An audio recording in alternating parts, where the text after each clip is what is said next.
வணக்கம், இது உங்கள் ஓப்பனர்ஸ் கிச்சன். இன்றைக்கி என்ன பார்க்க போகிறோன்னா, சுவையான வெங்காய தக்காளி சட்னி தாங்க பார்க்க போகிறோம். 10 நிமிஷத்தில் இந்த சட்னியை செஞ்சு முடிச்சிடலாங்க. வாங்க இந்த சிம்பிளான ஈஸியான சட்னி எப்படி செய்கிறதுன்னு பார்க்கலாங்களா. 2 டேபிள் ஸ்பூன் அளவு எண்ணெய் சேர்த்தியாச்சுங்க. எண்ணெய் சூடானதுக்கப்புறம் இந்த சட்னிக்கு ஃபஸ்ட்டு வரமிளகாவை தனியாக வதக்கி எடுத்துக்கலாம். அதுக்கு 2 வரமிளகா எடுத்துருக்கேங்க. உங்களுக்கு காரம் எவ்வளோ வேணுமோ அந்தளவுக்கு நீங்கள் வரமிளகா சேர்த்திக்கிங்க. இந்த சட்னியோட அளவு பார்த்திங்கன்னா 3 பேர் சாப்பிட்லாம். வரமிளகா நல்லா பொன்னிறமாக ஆனதுக்கப்புறம் தனியாக ஒரு தட்டுக்கு மாற்றிக்கலாங்க. வரமிளகா நல்லா வதங்கினதுக்கப்புறம் பெரிய வெங்காயம் சேர்த்திக்கலாங்க. அதே எண்ணெயிலேயே வெங்காயத்தை வதக்கிக்கலாம்.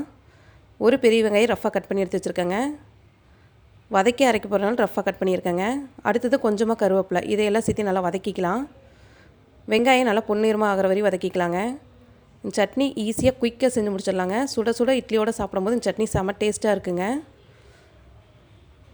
அடுத்தது 4-5 சீரகம், 4-5 கொத்தமல்லி சேர்த்திக்கலாங்க. இதையும் சேர்த்து நல்லா வதக்கிக்கலாம். அடுப்பை மீடியம் ஃப்ளேம்லேயே வச்சுக்கலாங்க. எண்ணெய் பத்தலினா கொஞ்சம் சேர்த்திக்கலாங்க வதக்கிறதுக்கு. இப்போ வெங்காயமும் நல்லா வதங்கிருச்சு. இப்போ இது ஒரு தனியாக தட்டுக்கு மாற்றிக்கலாங்க. அடுத்தது 3 தக்காளி சேர்த்திக்கலாங்க. நல்லா பழுத்த தக்காளியே எடுத்துக்குங்க. மீடியம் சைஸில் எடுத்துருக்கேங்க தக்காளி. சட்னி தேவையான அளவு கல் உப்பு சேர்த்திக்கலாம். உப்பு சேர்த்துறதுனால தக்காளியும் நல்லா வதங்கி வந்துடுங்க.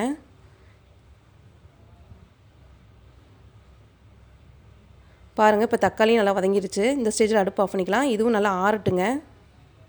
வதக்கி வச்சதெல்லாம் ஆறிடுச்சுங்க. இப்போ அரைச்சிக்கலாம். ஃபஸ்ட்டு வெங்காயம், வரமிளகா, கருவேப்பிலை சேர்த்து அரைச்சிக்கலாங்க.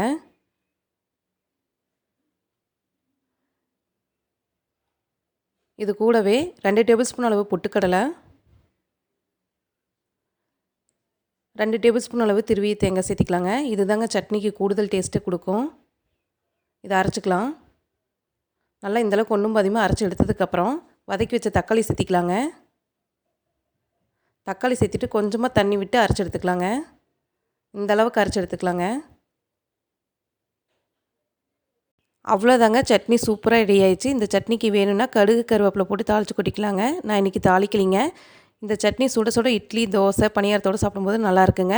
சாதத்துக்கும் போட்டு சாப்பிட்லாம், நல்லாயிருக்கும். சுவையான இந்த சட்னி ரெசிப்பியை நீங்களும் வீட்டில் ட்ரை பண்ணி பாருங்கள், ரொம்பவே பிடிக்கும். இந்த வீடியோ உங்களுக்கு பிடிச்சதுன்னா லைக் பண்ணுங்கள், ஷேர் பண்ணுங்கள், கமெண்ட் பண்ணுங்கள். மறக்காமல் ஓப்பனர்ஸ் கிச்சனை சப்ஸ்கிரைப் பண்ணிக்கிங்க. அப்படி பக்கத்தில் இருக்கிற பெல் ஐக்கானே கிளிக் பண்ணிக்கிங்க.